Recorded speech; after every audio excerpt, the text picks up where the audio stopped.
This information is from Burton Dower channel on behalf of Ofsted.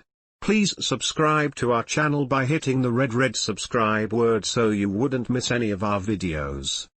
What parents and carers need to know about early years providers, schools and colleges in the autumn term. Updated the 21st of August 2020.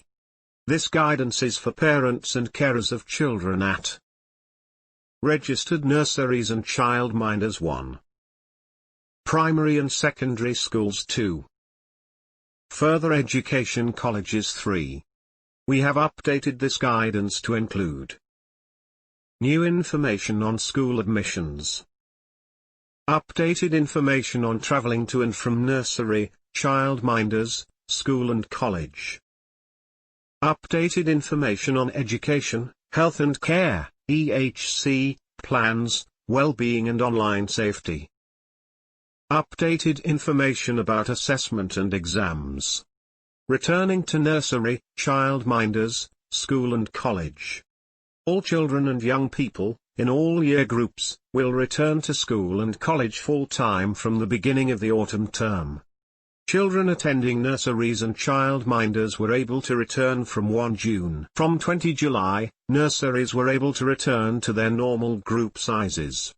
The prevalence of coronavirus, COVID-19, has decreased since schools and colleges restricted their opening to most pupils in March.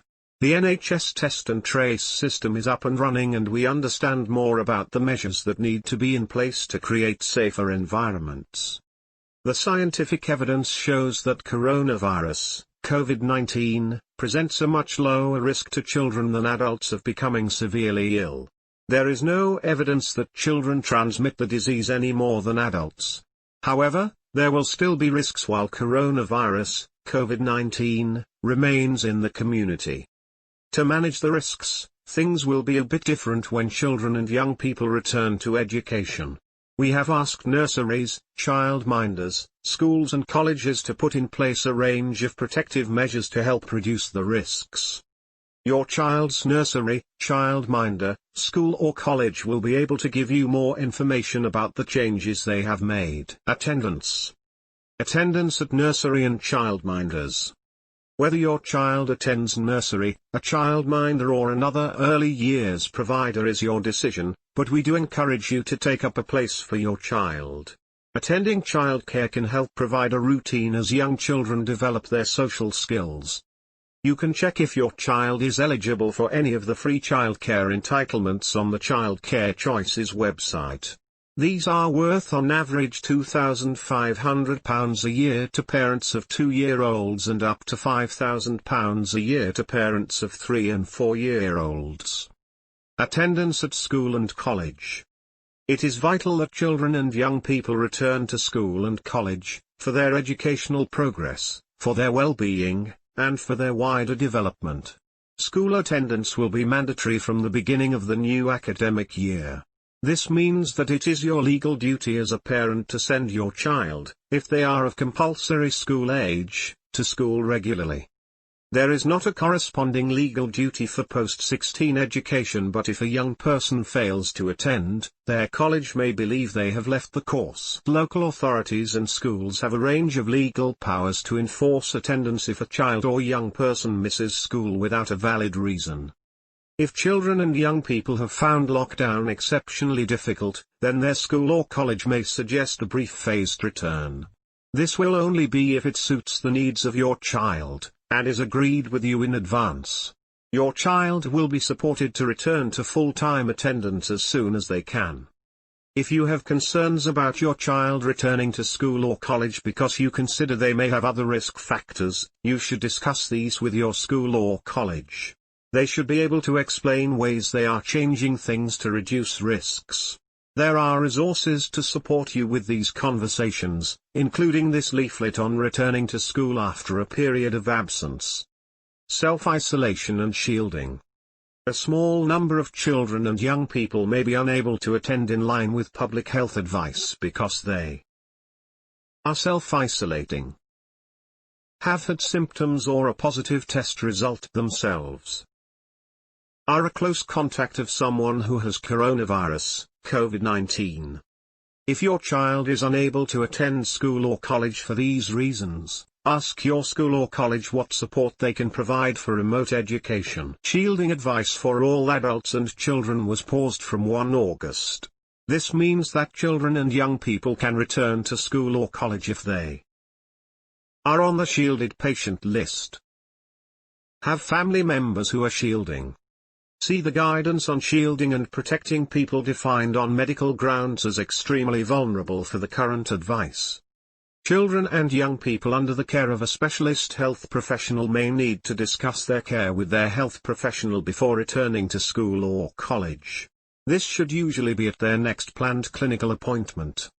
If children are not able to attend school because they are following clinical and/or public health advice, you will not be penalized. Holidays.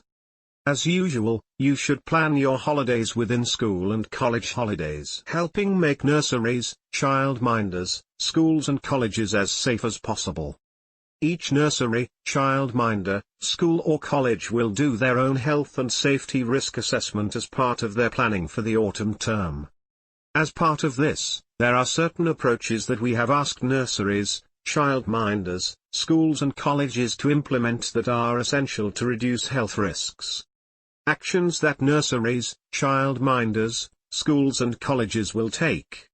We have asked nurseries, childminders, schools and colleges to manage confirmed cases of coronavirus, COVID-19, in the school or college, in line with current public health guidance. This means your child may be asked to self-isolate for 14 days by their nursery, childminder, school or college, based on advice from their local health protection teams, if they have been in close, face-to-face contact with someone who has tested positive for the virus. Ensure that everyone cleans their hands more often than usual, including when they arrive, when they return from breaks, and before and after eating. This should be done for 20 seconds with soap and running water or hand sanitizer. Promote the catch it, bin it, kill it approach, to ensure good respiratory hygiene. Enhance cleaning, including cleaning frequently touched surfaces more often. Nurseries and childminders will also minimize contact between individuals where they can. This could mean using different rooms for different age groups and keeping those groups apart. Schools and colleges will minimize contact and encourage maintaining distance as far as possible. They will decide how best to do this because it will be different for each school or college. This will involve asking children and young people to stay within specified separate groups, or bubbles. Maintain distance between individuals.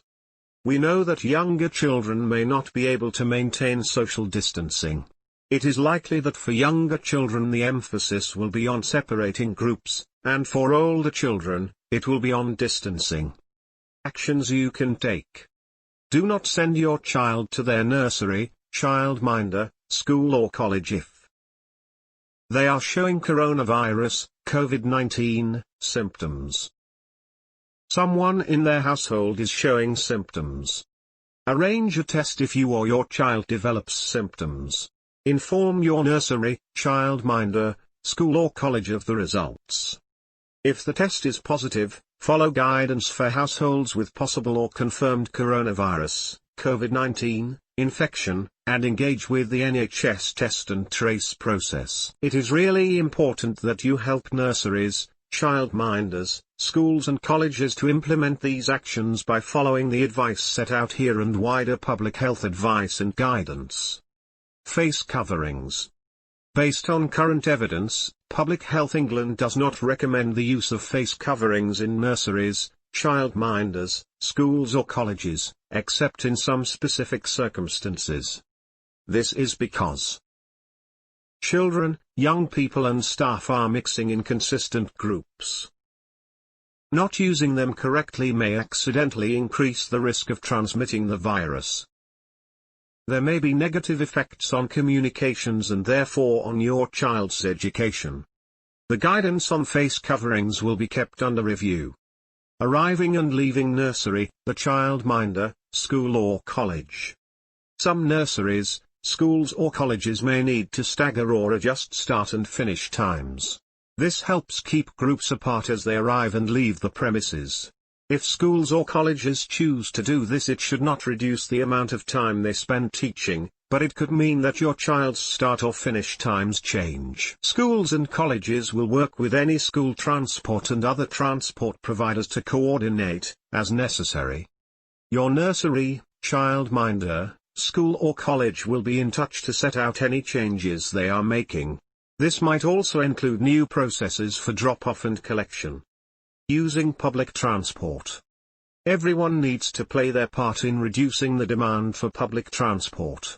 If possible, you should look for alternative transport options, especially walking or cycling, particularly at peak times.